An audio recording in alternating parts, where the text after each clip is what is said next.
ঈশ্বরগঞ্জ উপজেলার মানুষের আর্থসামাজিক দুরবস্থা দূরীকরণই লুৎফুল্লাহেল মাজেদ বাবুর চিন্তা ও রাজনীতির কেন্দ্রবিন্দু।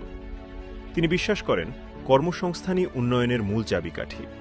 তরুণদের দক্ষতা বৃদ্ধি, কৃষি ও ক্ষুদ্র উদ্যোক্তা তৈরির মাধ্যমে এই অঞ্চলের মানুষকে স্বনির্ভর করে তুলতে চান তিনি। শিক্ষা, স্বাস্থ্য ও ন্যায্য সুযোগ নিশ্চিত করে ঈশ্বরগঞ্জকে একটি পরিকল্পিত ও সমৃদ্ধ উপজেলায় রূপ দিতে তিনি নিরলসভাবে কাজ করেছেন এবং আগামীতেও এই পথচলাকে এগিয়ে নিতে প্রতিশ্রুতিবদ্ধ। আমাদের এলাকাটা আসলে ঈশ্বরগঞ্জটি আমরা আসলে খুব দুর্ভাগা একটি উপজেলা।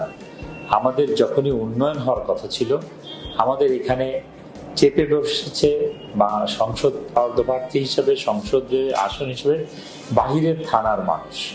সেই 1988 সাল থেকে আমাদের এলাকায় আমাদের নিজ এলাকার মানুষ আসলে খুব কম সময় এমপি থেকেছে, বাহিরের মানুষ থেকেছে। ফলে আমাদের ওই এমপিদের তৃণমূলে কোনো যোগাযোগ ছিল না, কমিটমেন্টও ছিল না। তারা এসছে, ক্ষমতার স্বাদ ভোগ করেছে, তারা বিভিন্নভাবে নিজের ঈশ্বরগঞ্জ থেকে ইনকাম করেছে, বাট উন্নয়ন হয়নি। ফলে আমাদের 17 বছরে কোনো রাস্তা ডেভেলপড হয়নি। সবচেয়ে বড় প্রবলেম হলো এটা। আমাদের এখানে আমরা পিছিয়েছি কর্মসংস্থানে, আমাদের তেমন কোনো কর্মসংস্থান নাই, রাস্তা যেহেতু তৈরি হয় নাই। ফলে আমাদের গার্লস এডুকেশন বা স্বাভাবিক এডুকেশনটা অনেক পিছিয়েছে। আমি এবার খেয়াল করলাম আমাদের উপজেলায় পাশের হার মাত্র 48%, যেখানে এসএসসিতে 48%, হুইচ ইজ ভেরি অ্যালার্মিং। তারপর দেখা গেছে যে আমাদের সবার জন্য মাত্র 50 বেডের একটি হসপিটাল আছে।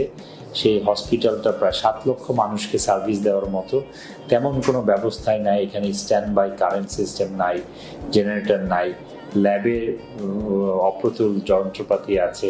ফলে মানুষ যে সাধারণভাবে কোনো সুবিধা পাবে, এই ধরনের কোনো ফার্স্ট হ্যান্ড যে ট্রিটমেন্ট, এটা পাওয়ার কোনো সুযোগ নাই।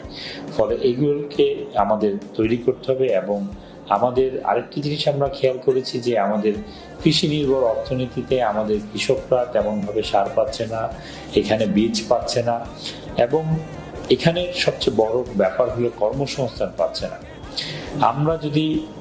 আমরা চিন্তা করি এসব সমস্যা সমাধানে আমি কিছু জিনিস নিজে ব্যক্তিগতভাবে ট্রাই করেছি। আমি আমার বিভিন্ন প্রজেক্টে আমার গ্রামের আশেপাশের মানুষদেরকে প্রায় 300 মানুষকে চাকরি দিয়েছি।